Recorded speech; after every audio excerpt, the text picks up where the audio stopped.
So, what would you do with an additional 2 hours of productive time every single day? So, one of the most popular trainings that I've presented was about how to cultivate a habit of getting up at 5 a.m. every single day. I learned how to really motivate myself to become an early riser and work out first thing.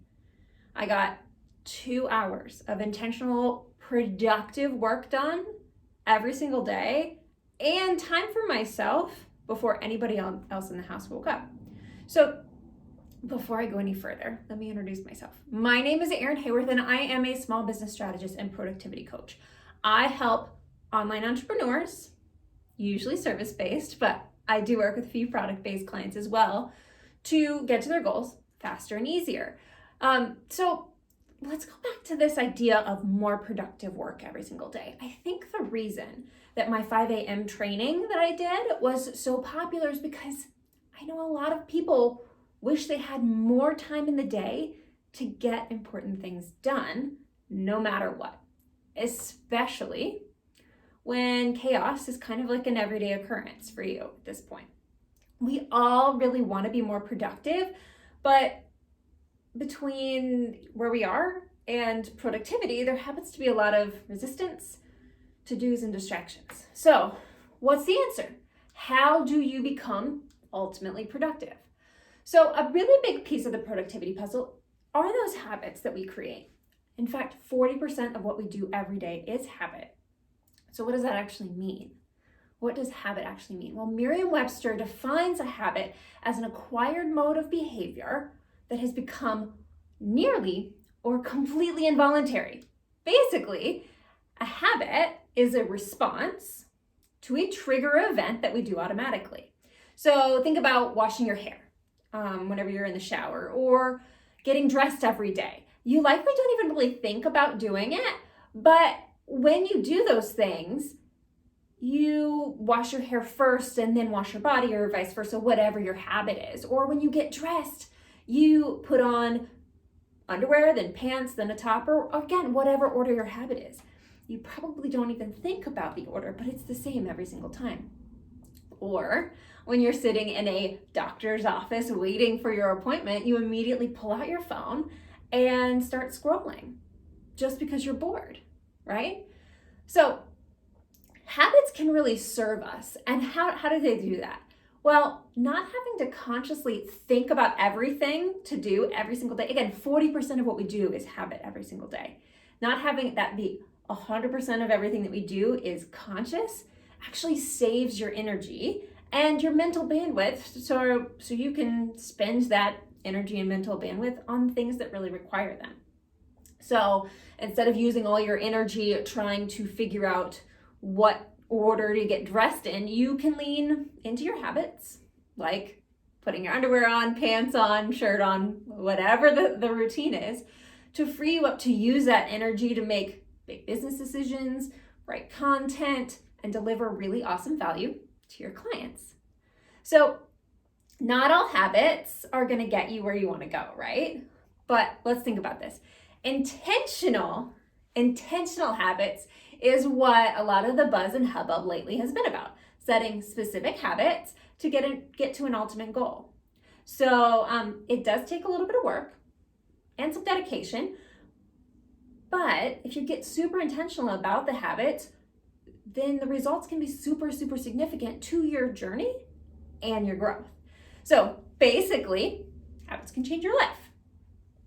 And you may have heard, if you want to change your life, change your habits, right? You're like, okay, yeah, that makes sense. Also, there have been countless books and conferences and seminars and freebies and all of the Google and Pinterest info about habits and about how to change them and which habits to cultivate in order to get to the life that you really want to lead. So if you're the type that sets goals and New Year's resolutions, and I'm guessing if you're watching this, you probably are, then it's likely something you've tried before, right? The problem that we run into is actually doing it and maintaining the momentum long enough to actually create a habit. So to be successful in setting these new desirable habits and breaking old tired habits that no longer serve you, we first need to chat about how habits are formed. So, according to Charles Duhigg, habits consist of 3 parts: the trigger, or the event that happens, the routine, or the response to that event, and a reward, which is the pleasurable part that keeps you coming back for more, right? It's a little Pavlovian, but it works. The trigger or cue is something that happens in your day-to-day. It can be something that's time-related, like 2 o'clock every day. It can be something situational, so when you're around certain people or at certain places, or even emotional based. So if you are stressed out or uncomfortable. So that's the trigger part of it.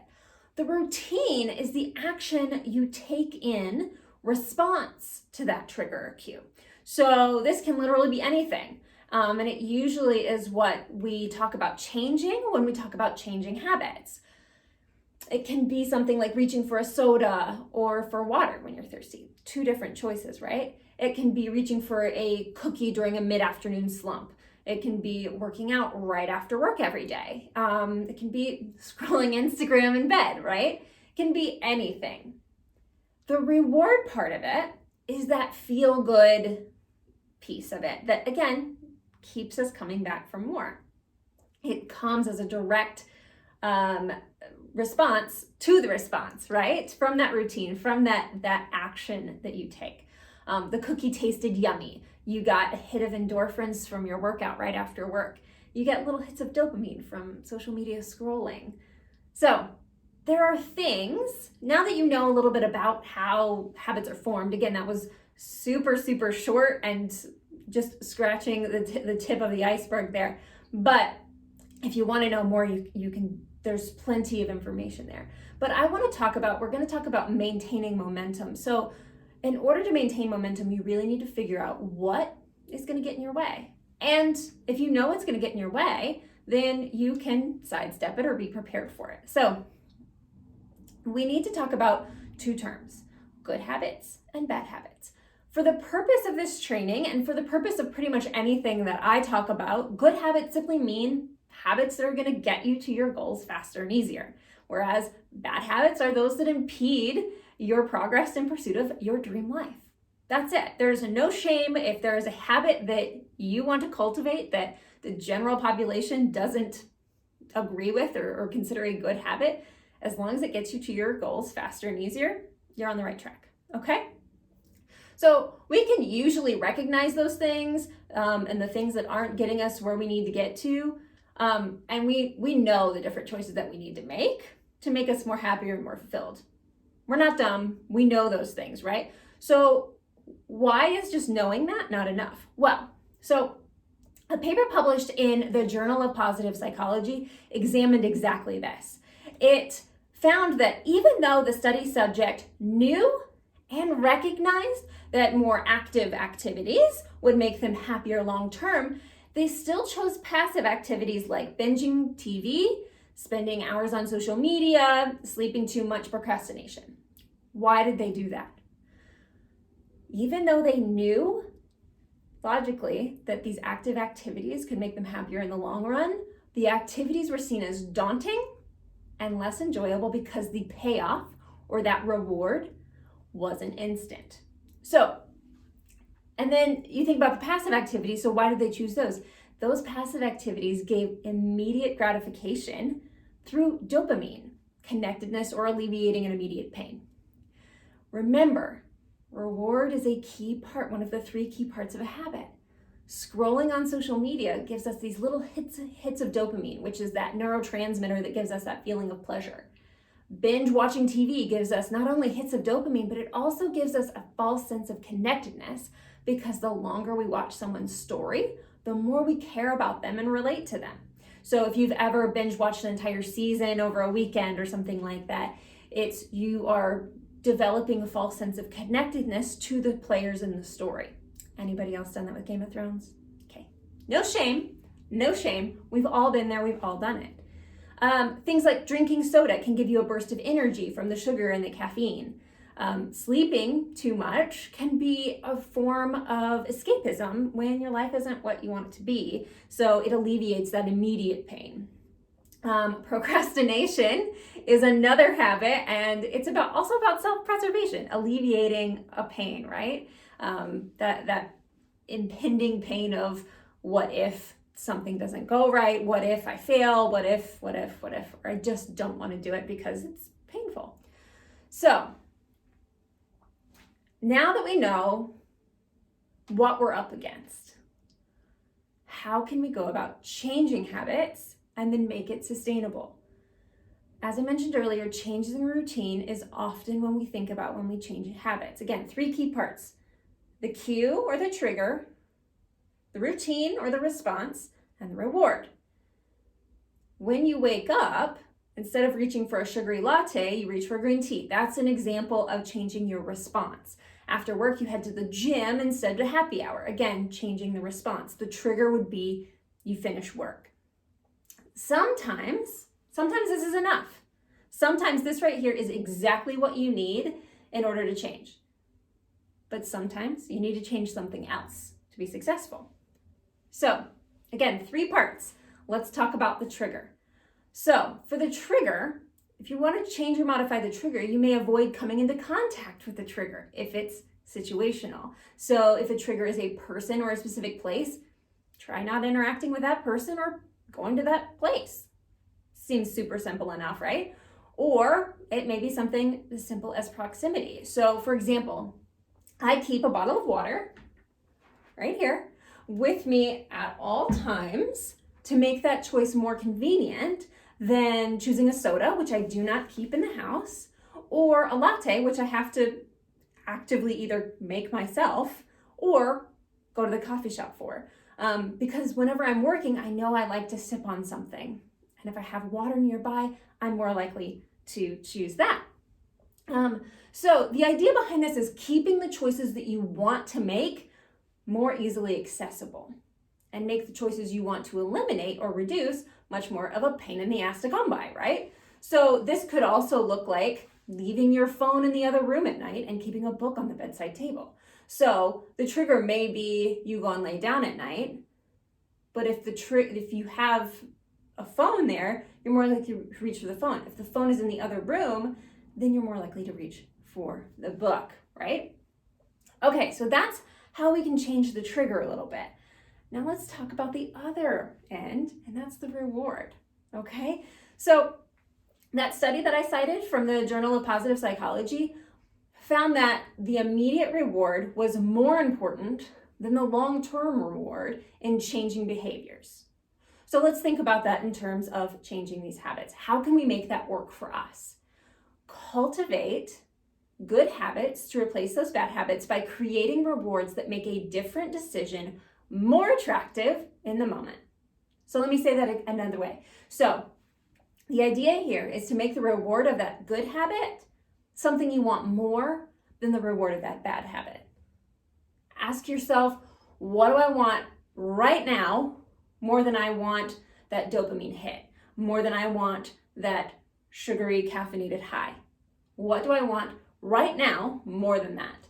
What is a way that you can introduce healthier instant gratification? Think about it. We do this with our kids all the time. Eat 2 more bites of broccoli and you can have dessert, right? And it's basically bribing yourself to adopt more desirable habits in the place of the old ones. And only you can answer this because it is based on what is important to you. So look at the list of things that you truly wish you could do. You know, I hear this all the time. I wish I could read more, especially with my busy moms.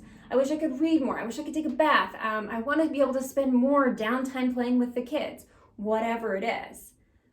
Take a look at the list of things that you're like, I wish I could do more of this. Replace a bad habit with one of them. That's if you take nothing else from this entire training, do that one thing. Replace a bad habit with one of the things that you wish you could do more of. Because chances are, if they're on that list, you're like, oh, I wish I had more time to do this.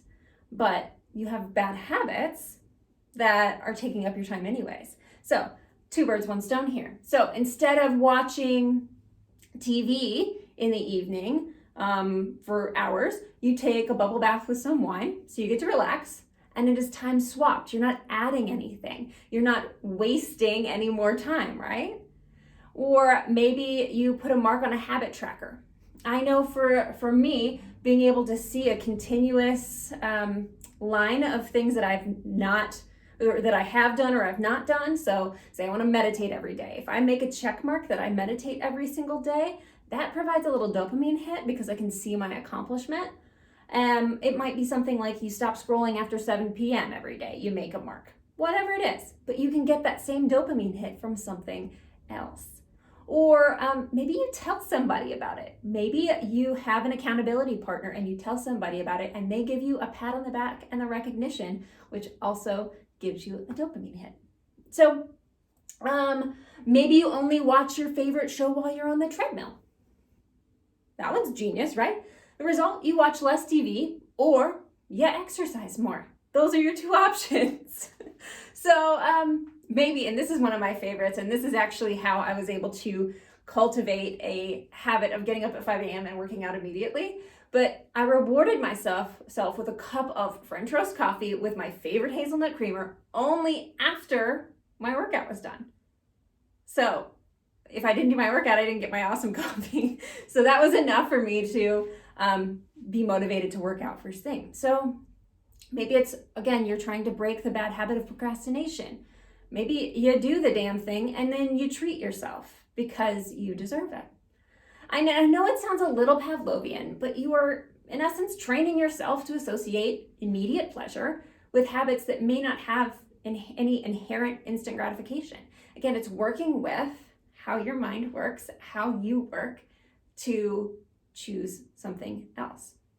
And remember, this isn't forever. There's been lots of discrepancy of how much time it actually takes to create a habit. Some say it's 21 days, some say it's 90 days, and new research actually points to 66 days. But the basic idea here is that if you can figure out how to make creating a habit for yourself more enjoyable than the bad habit that you're replacing it with for somewhere between 3 weeks and 3 months, I know that's a wide range, but it's not as much as 3 weeks or 3 years, right? So perspective, then you're home free. If you can do that for 3 weeks to 3 months, you're home free. And after that point, it is actually more work for your brain to not do the thing than to do it, which is a total win. So I would be remiss if I didn't talk a little bit about habit stacking when thinking about maintaining momentum. So habit stacking is basically just this practice of adding a new habit to a pre-existing established habit. So for example, you could add affirmations to your morning by saying them to yourself while you shower, or you could add a mindfulness meditation. Oh goodness. Mindfulness meditation to your evening after you change into your pajamas and brush your teeth. Sounds pretty simple, right? In these situations, the pre-existing habit actually becomes that trigger for you. Remember, trigger, response, reward. So, and this is the basis on which a lot of those morning and evening routines are built, right? You do one thing and then another and then another and then another, and it all becomes a routine or a habit rather than you having to consciously think about that. So, I'm going to sidebar a little bit because morning routines can be something super, super powerful. And if you want a little bit more on morning routines, I do have a cheat sheet on what to include specifically for your morning routines and afternoon routines for work. So if you want that resource, I'll include it here below. All right. Now, I've gone through all the different ways of doing this, right? All of the background. You've got everything that you need. Now, how do you create a habit plan that you're able to maintain? Here you go. This is my choose your own adventure habit version, okay? So what habits do you choose? I firmly believe, I've built my entire business on this. I firmly believe in growing and stretching yourself to become the person and create the business and life of your dreams, not of someone else's dreams, right? And your dreams is where you have to start. You have to start with that larger vision you have for yourself and the dreams that are going to get you there. So if you aren't sure how to create that vision, or you haven't really ever thought about it, I have another resource for you. You can start with a few of these questions and maybe even a vision board, and I will link that below so you can go through those questions. So here is my step-by-step process for creating habits that you can maintain momentum on. One, once you have that clear vision for yourself, consider what the person that lives that life, that vision that you have, that dream life, what that person does every day in their life. Make a list of all the things that you can think about. What do they do? Then I'm going to take that list and start with one habit, one specific habit.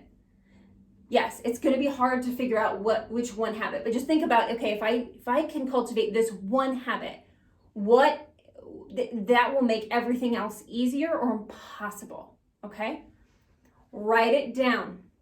Write it down and be specific about what it looks like. So, are you going to track it on a habit tracker? Will you have an accountability partner? How are you going to maintain momentum? Write out your plan. And then write down, this is the part that a lot of people skip. Write down what it is that you really want from the habit. How does it tie back to your larger vision? So I'm going to use myself as an example. I decided at the beginning of this year, it was actually in November of last year, that I was going to run a half marathon this year. And this coming from the person that used to say, if I'm running, you better run too because somebody's chasing me. I wasn't a runner. I never said I was a runner, but I was like, I'm going to cultivate this habit of running.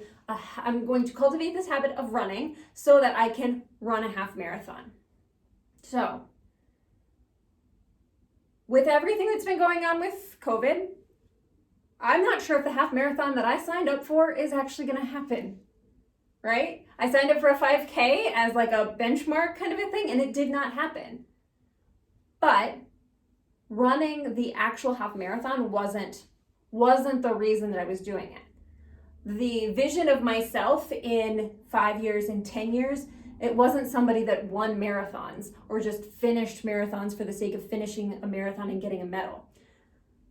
The reason that I set that goal and I was establishing that habit is because I wanted to prove to myself that I could do hard things that I previously didn't think I could do. So when you think about it that way, the reason why we do this is so if something happens outside your control, you can pivot without losing yourself in it. So that's how you maintain that momentum. You understand what the real reason is that you're doing this.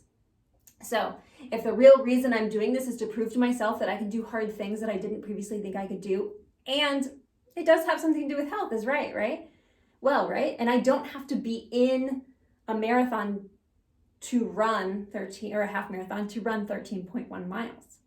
So on the day that the 5K got canceled, I ran a 5K on my own. And there was no medal, there was no, anybody cheering for me. I didn't even post it on social media. It was about proving it to myself.